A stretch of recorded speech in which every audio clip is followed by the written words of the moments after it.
వి gold trusted gold buyers మీరు తాకట్టు పెట్టిన బంగారాన్ని విడిపించి ఈ రోజు ఉన్న మార్కెట్ ధరకు కొనబడను 7771077720.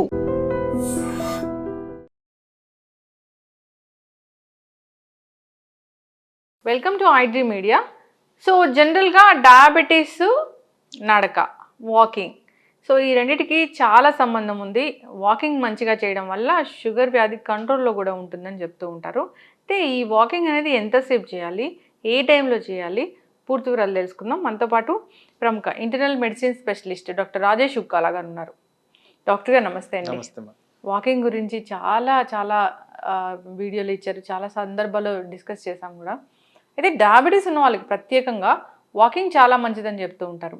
అయితే వీళ్ళు వాకింగ్ చేస్తే అసలు ఏం జరుగుతుంది బాడీలో, ఎంతసేపు వాకింగ్ చేయాలి? సో అగైన్ మనము ఎందుకు వాకింగ్ చేయాలి, అది డయాబెటీస్కి ఎందుకు బెనిఫిషియల్ ఎఫెక్ట్. సో డయాబెటీస్లో ఉన్న ప్రాబ్లమ్స్లో ఫస్ట్ మనము డయాబెటీస్ అసలు స్టార్ట్ అవ్వడానికి కారణం ఏంటంటే ఇన్ జనరల్ ఆ ఇన్సులిన్ అనేది ఎఫెక్టివ్గా పనిచేయకపోవడం. దానికి సైన్స్ మనం చూస్తే బాడీలో ఫ్యాట్ శాతం పెరిగినందువల్ల ఇది సరిగ్గా పనిచేయదు. దీన్నే ఇన్సులిన్ రెసిస్టెన్స్ అంటాం మేము. అదే కాకుండా అధిక బరువు ఉన్న వాళ్ళు యాక్టివిటీ కోల్పోతారు. ఎవరైనా కానీ యాక్టివ్గా ఉండలేరు, ఎక్కువగా లేలేరు, తిరగలేరు. సో ఆ కారణంగా కూడా ఇన్సులిన్ లెవెల్స్ సరిపడ్డ బాడీలో ఉండవు కాబట్టి షుగర్ లెవెల్స్ అనేవి పెరుగుతూ వస్తాయి. ఎవరికైతే ఫ్యాట్ శాతం ఎక్కువ ఉంటుందో వీళ్ళల్లో మసిల్ అనేది తగ్గిపోద్ది.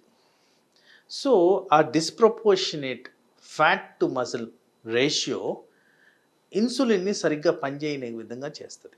ఇన్సులిన్ రెసిస్టెన్స్ అనేది పెరిగే విధంగా చేస్తుంది. ఇవి దీని బేస్ అండర్లయింగ్ కాన్సెప్ట్స్. సో ఇప్పుడు వాకింగ్ గురించి వస్తే ఒక డయాబెటిక్ ఇండివిజువల్కి minimum requirement 150 minutes per week. So average చొప్పున చూసుకుంటే మనము ఒక 3 kilometers పర్ డే అలా చేసుకుంటే సరిపోద్ది. ఈ 3 kilometersను కూడా మనము 30 minutesలో అయ్యేటట్టు చూడాలి. ఆ స్పీడ్లో నడిస్తే బాడీ మీద కాస్త ఫ్యాట్ తగ్గించే విధంగా ఎఫెక్ట్స్ ఉంటాయని గమనించారు. అట్లా కూడా ఉంటుంది డాక్టర్. మీరు సరదాగా ఒక పార్క్లో నడుచుకుంటా వెళ్తే ఆ ఎఫెక్ట్ అనేది ఉండదు. అది ప్రూవెన్ ఫ్యాక్ట్. సో ఈ విధంగా మనము వాకింగ్ అనేది ఇంపార్టెన్స్ గెయిన్ అవుతుంది. But why only walking in diabetes? Why can't be anything else? అంటే ఏదైనా చేయొచ్చు, చేయడంలో తప్పు లేదు. వాకింగ్ ఎందుకు ఎన్నుకుంటామంటే ఈజీ టు డూ. ఏ ఎక్విప్మెంట్ అవసరం లేదు, ఎవరి తోడు అవసరం లేదు.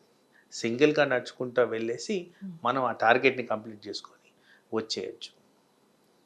వేరే other activity, for example games, swimming pool, ఇలాంటివన్నీకి మనకి ఎక్విప్మెంట్ కావాలి, ఆపోజిట్ పార్ట్నర్ కావాలి, ఇవన్నీ కావాలి. కాబట్టి ఆ కారణంగా ఎక్సర్సైజ్ చేయకపోవడం అనేది జరుగుతుంది. కాబట్టి I will always encourage walking for diabetes control గురించి. అంటే ఫాస్ట్గా వాక్ చేయాలి. 3 kilometers అంటే 30 minutes అంటే ఫాస్ట్ వాక్ చేయాల్సిందే. Reasonable amount of walk. అంటే పెద్దవాళ్ళకి ఇది కొద్దిగా కష్టం అవుద్ది. ఆల్ ఏజెస్ని మనం కన్సిడర్ చేయాలి. పెద్దవాళ్ళకి కాస్త కష్టం అవుద్ది, కానీ ఆ టార్గెట్గా మనం గ్రేడెడ్ ఫ్యాషన్లో చేసుకుంటే డెఫినెట్లీ రిజల్ట్స్ అనేవి ఉంటాయి. 10 నిమిషాల్లో చేయకపోతే 11 నిమిషాల్లో అయితే కంప్లీట్ చేస్తారు కదా. సో ఆ విధంగా ఆ టార్గెట్ అనేది రీచ్ అయ్యే విధంగా మనకి అడ్వాంటేజెస్ ఉంటాయి. మరి డాక్టర్ గారు, వాకింగ్ అనేది అంటే మనం చాలా మంది చూస్తాం మార్నింగ్, ఈవినింగ్ అట్లా కూడా వాక్ చేస్తారు. ఏ టైంలో వాకింగ్ మంచిది? Ideal time to walk is in the morning. ఎందుకు కూడా చెప్తాను. ఒకటి, freshness in air. 2, exposure to sunlight. 3, థియరిటికల్గా రీసెర్చ్ పరంగా ప్రూవ్ చేసింది ఏంటంటే ఇలా మార్నింగ్ టైం వాకింగ్ చేసిన వాళ్ళల్లో మెమరీ కెపాసిటీ బెటర్గా ఉంటుంది. ఎందుకంటే మైండ్ రిలాక్స్ అవుతుంది నైస్ ఎన్వైరన్మెంట్లో. తర్వాత వీళ్ళల్లో నిద్ర ఆన్సెట్ బెటర్గా ఉంటుందని కూడా చూసారు. ఎందుకంటే నిద్రకి ముందు ఎక్సర్సైజ్ చేయమని మేము ఎప్పుడు చెప్పాం, ఒక 3-4 hours గ్యాప్ కావాలంటాం. సో ఈ విధంగా చూసుకుంటూ పోతే వాస్తవానికి వాతావరణంలో పొల్యూషన్ అనేది కాస్త ఎక్కువైంది. ఆ పొల్యూషన్ కూడా తక్కువగా ఉంటుంది ఎర్లీ అవర్స్లో, బికాస్ అదంతా సెటిల్ అయిపోయి ఉంటుంది. కాబట్టి always advantages morning time walking చేయడం. అట్లని చెప్పి మార్నింగే చేయాలని కాదు, ఎప్పుడు ఛాన్స్ దొరికితే అప్పుడు చేయండి. కానీ ఐడియల్ రికమెండేషన్ మార్నింగ్లో చేసిన దానివల్ల ఇలా బెనిఫిషియల్ ఎఫెక్ట్స్ ఉంటాయి కాబట్టి preferred walking in the morning చేస్తే మీ ఎక్సర్సైజ్ కెపాసిటీ కూడా బెటర్గా ఉంటుంది. మార్నింగ్ అసలు ఎంటీ స్టమక్తో వెళ్ళాలా వాకింగ్? ఎంటీ స్టమక్ అంటే again it depends on your energy levels. ఇదంతా ఏంటంటే ఒక subjective phenomena. Every human is different from another. So general recommendation నేను ఎప్పుడు చెప్పేది, ఒక చిన్న వాటర్ బాటిల్ పెట్టుకోండి. అవసరమైన చోట స్మాల్ అమౌంట్ ఆఫ్ స్నాక్, అంటే అది ఫ్రూట్ రూపంలో ఉంటే బెటర్ నా ఉద్దేశంలో. ఎనీ ఫార్మ్ ఆఫ్ ఫ్రూట్ కొద్దిగా తీసుకొని వాటర్ బాటిల్ తీసుకొని వెళ్తే ఆ అమౌంట్ ఆఫ్ క్యాలరీస్, ఆ అమౌంట్ ఆఫ్ స్టమక్ ఫీలింగ్ మీకు సరిపోతుంది. మంచి పార్క్లోనే వాక్ చేయాలా డాక్టర్ గారు? ఐడియల్ థింగ్ అంటే ఇప్పుడు ఏంటంటే కంప్లీట్గా ట్రాఫిక్ డ్రివెన్ రోడ్స్ మనవన్నీ. సో మీకు ఎక్కడ ఫ్రీ స్పేస్ దొరుకుతుందా అనేది మనం చూసుకోవాలి. ఇప్పుడు మీరు ట్రాఫిక్లో వాక్ చేయాలంటారు, నేను అంటాను ఇంటి డాబా మీద వాక్ చేయండి, ఎక్కడో వెళ్ళాల్సిన అవసరం ఏం లేదు. మంచిదేనా? You can walk. కాకపోతే మామూలుగా రికమెండేషన్ ఏంటి, సాఫ్ట్ గ్రౌండ్ మీద ఎక్కువ వాక్ చేసిన దానివల్ల హెల్త్ బెనిఫిట్స్ ఎక్కువ ఉంటాయి. పర్టికులర్గా జాయింట్స్ మీద ఎక్కువ స్ట్రెయిన్ పడదు. సిమెంటెడ్ వాటి మీద జాయింట్స్ మీద స్ట్రెయిన్ పడుతుంది గమనించారు. సో సాఫ్ట్ సర్ఫేస్ లైక్ లాన్లో, గ్రాసీ ఏరియాస్ ఇట్లాంటి వాటిలో నడిస్తే beneficial effects on long term బెటర్గా ఉంటాయని కూడా గమనించారు. కానీ ఇక్కడ సేఫ్టీ ఆస్పెక్ట్స్ చూసుకోవాలి. పర్టికులర్గా ఇప్పుడు ఉన్న ట్రాఫిక్స్కి మనం ఆ ట్రాఫిక్లో వెళ్ళి ఏదో వేరే వాటికి ఎక్స్పోజ్ కాకుండా అవ్వకుండా ఇలాంటివి సేఫ్ జోన్స్లో నడుచుకుంటూ అవసరమైన చోట ప్రికాషనరీ మెజర్స్, ఇప్పుడు అంతా సర్ఫేస్ సాఫ్ట్ కోటెడ్ సర్ఫేసెస్ దొరుకుతున్నాయి, అలాంటి సర్ఫేసెస్ మీద మనము నడుచుకుంటే సరిపోతుంది.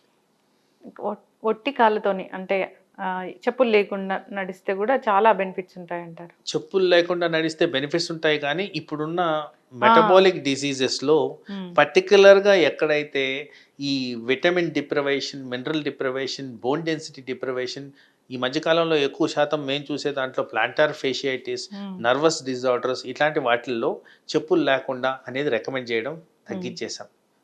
చెప్పులు వేసుకోండి, well protected, soft, well cushioned వేసుకుంటే మనకి ఇది వరకు ఉన్నట్టు ప్రాబ్లమ్స్ రాకుండా మనం కాపాడుకోవచ్చు. పర్టికులర్గా ఇక్కడ డయాబెటీస్ గురించి మాట్లాడుతున్నాం కాబట్టి డయాబెటిక్స్లో చాలా మందికి డయాబెటిక్ ఫుట్ అనేది ఉంటుంది, డయాబెటిక్ న్యూరోపతి అనేది ఉంటుంది, డయాబెటిక్ సర్క్యులర్ డిజీజ్ అంటే సర్క్యులేషన్ ప్రాబ్లం ఉండి కూడా ఉంటుంది. కాబట్టి వీళ్ళందరిలో ఫుట్ వేర్ వేసుకున్నందువల్ల డయాబెటిక్ ఫుట్కి దారి తీసే లక్షణాలు లేకుండా మనం కాపాడుకోవచ్చు. ఇప్పుడు ఇది డయాబెటీస్ ఉన్న వాళ్ళలో అంటే కాళ్ళకి స్పర్శ తెలియదా డాక్టర్ గారు? అంటే it depends on the diabetic stage and ఆయనకున్న అసోసియేటెడ్ కండిషన్స్లో నర్వస్ డిజార్డర్ ఉందా లేదా అని. ఆ పెరిఫరల్ న్యూరోపతి అంటాం, అది చాలా ఫ్రీక్వెంట్గా డయాబెటిక్ పాపులేషన్లో గమనిస్తూ ఉంటాం. కాబట్టి ఇలాంటివి డాక్టర్ ఎక్స్పర్ట్ ఒపీనియన్ లేక మనకి తెలియదు కాబట్టి డ్యామేజ్ జరగకముందే కాపాడుకోవడం బెటర్. కాబట్టి షూస్ వేసుకొని వెళ్ళండి అంటున్నాను. ఏదైనా అంటే దెబ్బ తగిలినా అంత త్వరగా మానదు తెలియదు. ఫస్ట్ చాలా మందికి దెబ్బ తగిలినట్టు కూడా తెలియదు. ఇంటికి వచ్చి ఏది రక్తం కారింది ఇక్కడ అని చూసుకోవడం చాలా మందిలో నేను నా క్లినిక్లో గమనిస్తుంటాను. ఇప్పుడు డయాబెటీస్ గురించి మాట్లాడుకుంటే, ఈ డయాబెటీస్ వచ్చిందంటే దాన్ని కంట్రోల్ పెట్టుకోకపోతే అన్ని ఆర్గాన్స్ని డ్యామేజ్ చేస్తుంది ఇలా చెప్తూ ఉంటారు. అయితే యూరిన్ ఇన్ఫెక్షన్స్, యూరిన్ ఆగకపోవడము, యూరిన్ లీక్ అవ్వడము, వెళ్ళేదాకా కూడా యూరిన్ ఆపుకోలేకపోవడము, ఇలాంటి ప్రాబ్లమ్స్ అన్నీ డయాబెటిక్ పేషెంట్స్లో ప్రత్యేకంగా ఉంటాయి అంటున్నారు. అంటే డయాబెటీస్ అనేది అంత ప్రభావం చూపిస్తుందా డాక్టర్ గారు? సో ఫస్ట్ ఏంటంటే డయాబెటిక్ డయాగ్నోసిస్లోనే ఫ్రీక్వెంట్ యూరినేషన్ అనేది ఒక సిమ్టమ్, ఒక క్రైటీరియా. ఓకే. ఫ్రీక్వెంట్ యూరినేషన్, ఎక్కువగా నీళ్లు తాగడం. సో సహజంగా ఏమవుతుందంటే కొద్దిగా సైన్స్ పరంగా చూస్తే హైపర్ ఆస్మలాలిటీ, హైపో ఆస్మలాలిటీ సైన్స్ ఇది. అంటే షుగర్ ఎక్కువ ఉంటే హైపర్ ఆస్మలాలిటీ అంటారు, షుగర్ తక్కువగా ఉంటే హైపో ఆస్మలాలిటీ. అలా ఉన్నప్పుడు వాటర్ ఎక్స్చేంజ్ మెకానిజం బాడీలో ఎక్కువగా జరుగుద్ది. అలా జరిగినప్పుడు యూరినేషన్ అనేది ఎక్కువ అవుతుంది, ఎందుకంటే షుగర్ని బయటికి పంపించే ప్రక్రియగా యూరినేషన్ ఎక్కువ అవుతుంది. సో అప్పుడు ఎక్కడైతే షుగర్ పదార్థం ఉంటుందో ఎనీ ప్లేస్, మీరు చూడండి షుగర్ ఒక డ్రాప్ ఎక్కడైనా వేస్తే చీమలు చేరుతాయి కాబట్టి, అలాగే బ్యాక్టీరియా కూడా చేరుతాయి. బ్యాక్టీరియా చేరినప్పుడు ఈజీగా యూరినరీ ఇన్ఫెక్షన్ అనేది వచ్చేస్తుంది. ఎందుకంటే ఆ ఏరియా మైల ఉన్న ఏరియా. సో బేసిక్లీ ఇన్ఫెక్షన్ వచ్చేదానికి ఛాన్సెస్, బ్యాక్టీరియా ఉండేదానికి ఛాన్సెస్, కాబట్టి హై షుగర్స్ ఉన్నప్పుడు ఈ ఇన్ఫెక్షన్ చాలా ఈజీగా స్ప్రెడ్ అవుతుంది. This is how it is. So ఆ బ్యాక్టీరియల్ గ్రోత్ ఎక్కువైనప్పుడు దీన్నే మేము యూరినరీ ఇన్ఫెక్షన్ అంటాం, యూటీఐ. సో ఇన్ఫెక్షన్ వచ్చినప్పుడు ఎనీ ఆర్గన్ ఫంక్షనాలిటీ అనేది కోల్పోతుంది. సో మీరు చెప్పిన విధంగా వివిధ రకాలుగా యూరినరీ ప్రాబ్లమ్స్ ప్రజెంటేషన్ వచ్చేదానికి ఆస్కారం ఉంది. సో వయసు క్రమేణా తీసుకుంటే ఎవరికైతే యూరినరీ ఇన్ఫెక్షన్ ఉంటుందో యంగ్స్టర్స్లో ఎక్కువగా మంటగా ఉండడం, త్వరగా యూరిన్ రావడం, కొద్దిగా రావడం, మళ్ళీ వెంటనే పోవాలనిపించడం, ఇది ఎక్కువగా కనిపిస్తుంది. అలాగే కొద్దిగా పెద్దవాళ్ళని గమనిస్తే పెద్దవాళ్ళలో ఏంటంటే న్యాచురల్ పద్ధతుల్లోనే అవయాలు మొత్తం మారిపోయి ఉంటాయి, ఏజింగ్ ప్రాసెస్. దాంట్లో మగవాళ్ళలో పర్టికులర్గా ప్రాస్టేట్ కణం పెద్దగా అవడం అనేది కామన్. సో ఇలాంటి వాళ్ళల్లో ఇంకా తీవ్రత అనేది పెరిగేదానికి ఆస్కారం ఉంది. ఇక్కడ ఏంటంటే వాళ్ళకి యూరినరీ ఇన్ఫెక్షన్ వచ్చడమే కాక యూరిన్ పోయే మార్గానికి అడ్డం ఉంటుంది కాబట్టి ప్రాస్టేట్లో ఆ త్వరగా యూరిన్ బయటకు రాకపోవడం, ఎక్కువసేపు టాయిలెట్లోనే స్పెండ్ చేయాల్సిన పరిస్థితులు రావడం, వచ్చినా కానీ సగమే రావడం, కాస్త మిగిలిపోవడం, ఇలాంటివన్నీ జరుగుతాయి. కాబట్టి వాళ్ళల్లో కాస్త తీవ్రత ఎక్కువగా ఉండేదానికి ఎర్లీ ప్రజెంటేషన్కి కూడా కారణమవుద్ది. ఇదంతా డయాబెటిక్ చుట్టూ జరుగుతున్న యూరినరీ ప్రాబ్లమ్స్. డయాబెటీస్ వచ్చిందని తెలుసుకోవడానికి అప్పటిదాకా తెలుసుకోకపోయినా ఈ ఎక్కువసార్లు మూత్రానికి రావాల్సిన పరిస్థితి కూడా డయాబెటీస్ ఉందని తెలుసుకునే ఒక కారణం. అయితే నేను చాలాసార్లు చెప్పుంటాను, డయాబెటీస్ ద్వారా కిడ్నీలు ఎఫెక్ట్ అవుతాయి. ఆ కిడ్నీలు ఎఫెక్ట్ అయ్యే దాంట్లో ఒక మార్గంలో ఈ యూరినరీ ఇన్ఫెక్షన్ వల్ల కూడా కిడ్నీలు ఎఫెక్ట్ అవుతాయి. ఎప్పుడైతే రిపీటెడ్గా యూరినరీ ఇన్ఫెక్షన్స్ వస్తుంటాయో ఆ కారణంగా కిడ్నీ ఏరియా అంతా డిస్టర్బ్ అయిపోద్ది, దాంట్లో వాపులు రావడం, దానివల్ల ఇన్ఫెక్షన్ అనేది సెట్ అవ్వడం, దానివల్ల కిడ్నీకి డ్యామేజ్ జరగడం, ఇలాంటివన్నీ జరుగుతాయి. యాజ్ ఇట్ ఈస్ డయాబెటీస్ మూలాన డైరెక్ట్గా కిడ్నీకి ఇంజురీ జరుగుద్ది. జనరల్గా డయాబెటీస్ ఉన్న వాళ్ళల్లో ఇన్సిడెన్స్ ఆఫ్ బ్లడ్ ప్రెషర్ ఎక్కువగా ఉంటుంది. అదేవిధంగా డయాబెటీస్ ఉన్న వాళ్ళల్లో ఇన్సిడెన్స్ ఆఫ్ ఇన్ఫెక్షన్ ఎక్కువగా ఉంటుంది. సో ఇవన్నీ కలుపుకొని చూస్తే జెనెటో యూరినరీ సిస్టమ్ అంటే మూత్రం పోయే మార్గం మొత్తం కూడా ఎఫెక్ట్ అయ్యే విధంగా ఈ డయాబెటీస్ క్రియేట్ చేస్తుంది. కాబట్టి ఈ ఇన్వాల్వ్మెంట్ ఆఫ్ బ్లాడరు, కిడ్నీ తరచుగా మేము చూస్తూ ఉంటాం. అంటే కంట్రోల్లో మందులు వాడుతున్నా కానీ ఈ ప్రాబ్లం వస్తుంది డాక్టర్ గారు? అంటే మందులు వాడడంలో ఇక్కడ చాలా ఇంపార్టెంట్ క్వశ్చన్ అడిగారు మీరు. వీళ్ళు ఏం చేస్తున్నారంటే ఎక్కువగా డయాబెటిక్ పేషెంట్స్ ఇలాంటి ప్రాబ్లం రాగానే మందుల షాప్కి వెళ్ళిపోయి బాబు నాకు ఇట్లా ఉంది ఏదో ఒకటి ఇవ్వండి అంటారు, అది తీసుకుంటారు. అది తీసుకొని ఏమవుతుందంటే ఇనీషియల్ పార్ట్లో వెంటనే వాళ్ళకి తగ్గిపోవడం జరుగుద్ది, ఎందుకంటే మందులు ఫ్రెష్గా వాడారు కాబట్టి. బట్ ఆ వాడడము సగం వరకే వాడి వదిలేస్తారు, కానీ రిలీఫ్ రాగానే అది మానేస్తున్నారు. అసలు ఎందుకు వస్తుంది, ఏ కారణంగా వస్తుంది, ఇది ఇన్ఫెక్షనా, హై షుగరా, ఇంకేదైనా ప్రాబ్లమా అనేది అనాలిసిస్ జరగదు అక్కడ. రిపీటెడ్గా జరుగుద్ది. నెక్స్ట్ టైం కూడా అరే మొన్న తగ్గిపోయింది కదా అని మళ్ళీ వెళ్తారు. సో ఇలా చేసుకుంటూ వెళ్ళిన దానివల్ల యూరినరీ ఇన్ఫెక్షన్ పెరుగుతూ పోతుంది, తరగదు అది. అండ్ యాంటీబయాటిక్ రెసిస్టెన్స్ అనేది పెరుగుద్ది. Damage to the system, genito urinary system కూడా ఎక్కువ అవుద్ది. సో ఇలా చూస్తే తీవ్రత పెరిగింది, అప్పుడు ప్రాబ్లమ్స్ వస్తాయి. దాని గురించి హాస్పిటలైజేషన్ అనేది జరుగుతూ ఉంటుంది. ఇది ఒక ఇంపార్టెంట్ థింగ్. తర్వాత జనరల్గా ఇన్ జనరల్ పర్స్పెక్టివ్ డయాబెటీస్ మేనేజ్మెంట్లో మేము ఎప్పుడు చెప్తున్నది అంటే కాస్త వాటర్ బాగా తాగండి. వాటర్ బాగా తాగితే మీకు డయాబెటిక్ కంట్రోల్ అడిక్వేట్గా ఉంటుందని చెప్తాం. ఈ వాటర్ వల్ల ఏమవుతుందంటే urinary clearance, urinary dilution, urinary infection ఇవన్నీ తగ్గుముఖం పడతాయి. ఎందుకంటే డైల్యూట్ చేస్తున్నాం ఆ ఏరియానంతా, టాక్సిన్స్ అన్ని బయట వెళ్ళిపోతాయి కాబట్టి ఆ విధంగా ఈ ఇన్ఫెక్షన్ని క్లియర్ చేసే విధంగా తోడ్పడుతుంది. సో ఇది కూడా సింపులెస్ట్ టాస్క్ మనం చేయాల్సింది. మీరు వాటర్ తాగమంటే చాలామంది బియర్ తాగే వాళ్ళు కూడా ఉంటారు, కిడ్నీ స్టోన్స్ బయటికి పోతాయి, యూరిన్ ఇన్ఫెక్షన్ తగ్గుతుంది, యూరిన్ ఫ్లో ఎక్కువగా ఉంటుందని. సో మీరు చెప్పిన దానికి కొన్ని వాస్తవాలు మెడికల్గా కొన్ని యాక్సెప్ట్ చేయాలి, కానీ మనం డయాబెటిక్ కాంటెక్స్ట్లో మాట్లాడుతున్నాం కాబట్టి బియర్ పర్టికులర్గా ఆ ఇష్యూ వచ్చింది కాబట్టి బియర్ వల్ల డెడ్ క్యాలరీస్ ఆర్ 0 క్యాలరీస్ ఎక్కువగా వస్తాయి, వెయిట్ పెరుగుద్ది. ఆల్కహాల్ మూలంగా లివర్ మీద ఎఫెక్ట్స్ పడతాయి, ఆల్కహాల్ మూలంగా కిడ్నీ మీద ఎఫెక్ట్స్ పడతాయి. మరి ఈ అనర్థాలకు ఆన్సర్ ఎవరు చెప్పాలి? బియర్ ఒక్కటే కాదు కదా ఆన్సర్. సో మీరు అన్నట్టు ఒక కాంటెక్స్ట్ ఎక్కడ బియర్ తాగిన దానివల్ల స్టోన్ బయటికి వెళ్ళిపోద్ది అంటే అదొకటే, మిగతావన్నీ కూడా మనకి మేజర్ క్రైటీరియా అవుతాయి. సో షుగర్ స్పైక్స్ అవ్వడం, ఇన్ఫెక్షన్ ఎక్కువగా అవడం, దెన్ కిడ్నీల మీద ఒత్తిడి రావడం, అండ్ పర్టికులర్గా డయాబెటిక్ బ్లడ్ ప్రెషర్కి కనెక్షన్ ఉంది. బ్లడ్ ప్రెషర్ పెరగడం, వెయిట్ పెరగడం, కొలెస్ట్రాల్ పెరగడం, ఎన్ని అనర్థాలు ఉన్నాయి చూడండి ఆ ఒక్క బియర్ గురించి మాట్లాడడానికి. డాక్టర్ గారు, డయాబెటీస్ ఉన్న వాళ్ళు అసలు ఆల్కహాల్ కానీ ఇలాంటి బియర్ కానీ అలాంటివి తీసుకోకూడదు అసలు? అంటే జనరల్ గా దానికన్నా ఫస్ట్ స్టెప్ ఒకటి చెప్తాను. వాళ్ళు వాడే ప్రతి మెడిసిన్, పేషెంట్స్ వాడతారు కదా డయాబెటిక్ మెడిసిన్, ఆల్కహాల్ తాగొచ్చా లేదో చూడండి, డెఫినెట్గా అన్సేఫ్ అని రాస్తుంటుంది. మరి అట్లాంటప్పుడు తాగకూడదు కదా. జనరల్ గానే తాగకూడదు, ఇష్యూస్ వస్తాయి. డయాబెటీస్ అయితే ఖచ్చితంగా ఆలోచించాల్సిందే.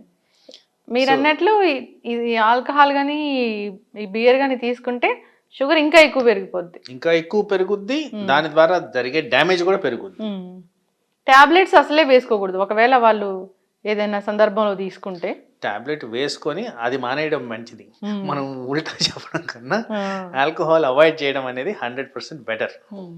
డిహైడ్రేషన్ అవుతుందా డాక్టర్ గారు? ఎట్లాగా అసలు ఆల్కహాల్ వల్ల డెఫినెటివ్ డిహైడ్రేషన్ ఏంటంటే, ఆల్కహాల్ చేసే ప్రక్రియ ఏంటంటే ఈ కిడ్నీస్ మీద దాని ఎఫెక్ట్ ఇండ్యూసెస్ డయాలిసిస్ అంటాం, అంటే మూత్రం పోయే విధంగా తయారు చేస్తుంది.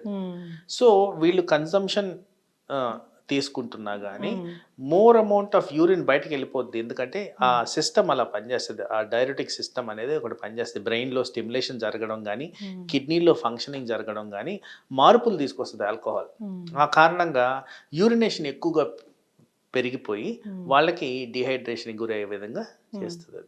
ఇప్పుడు ఇలాంటి యూరిన్ ఇన్ఫెక్షన్స్ తరచుగా వేధిస్తున్నాయి, లేదా యూరిన్ ఎక్కువసారి వెళ్ళాల్సి వస్తుంది డయాబెటీస్ ఉన్న వాళ్ళలో అన్నప్పుడు ట్రీట్మెంట్ అంటే? సో ఫస్ట్ ఆఫ్ ఆల్ మనం చేయాల్సింది ఏంటంటే, ఇది రిపీటెడ్గా వస్తుందా రావట్లేదా. నెంబర్ 2, ఇది ఇన్ఫెక్షన్కి రిలేటెడా, షుగర్కి రిలేటెడా, ఆర్ ప్రాస్టేట్కి సంబంధించి ఏంటి అని. నెంబర్ 3, అప్రోప్రియేట్ యాంటీబయాటిక్ ఇది వరకు వాడున్నారా వాడలేదా, నేను చెప్పిన విధంగా ఫార్మసీ ద్వారా తీసుకున్నారా అనేది చూసుకో. నెంబర్ 4, అవసరమైన చోట ఈ షుగర్ కంట్రోల్ కరెక్ట్గా ఉందా లేదా. నెంబర్ 5, బ్లడ్ ప్రెషర్కి సంబంధించి కొన్ని డైరెటిక్ ట్యాబ్లెట్స్ ఉంటాయి, అంటే మూత్రము ఎక్కువగా అయ్యే విధంగా ట్యాబ్లెట్స్ ఉంటాయి, దాని కారణంగా ఈ ప్రాబ్లం వస్తుందా. సో ఇలా అనలిటికల్గా చూసుకొని దీనికి కరెక్ట్ ఫార్మ్ ఆఫ్ ట్రీట్మెంట్ ఏంటనేది ఆ ఎక్స్పర్ట్ ద్వారా దాన్ని డిసైడ్ చేసి తీసుకోవడమే ఒక కరెక్ట్ అప్రోచ్. ఓకే, చక్కటి ఇన్ఫర్మేషన్ డాక్టర్ గారు. చాలామంది కూడా ఎలా ఆలోచిస్తారంటే షుగర్ ఉంది, ఎక్కువసార్లు యూరిన్ వెళ్ళాల్సి వస్తుంది అనే ధోరణిలో ఇది కామనే అనుకుంటారు, కానీ అది అసలు కామన్ కాదు. డాక్టర్ దగ్గర వెళ్ళి ట్రీట్మెంట్ తీసుకోవాల్సిన అంశం అది. సో లేట్ చేశారంటే కిడ్నీల మీద ఎఫెక్ట్ చూపించడం, రకరకాల ఇన్ఫెక్షన్స్ రావడానికి దారితీస్తుంది. ఫాలో అవ్వాలని కోరుకున్నాను డాక్టర్ గారు. చాలా చక్కటి ఇన్ఫర్మేషన్, ధన్యవాదాలు.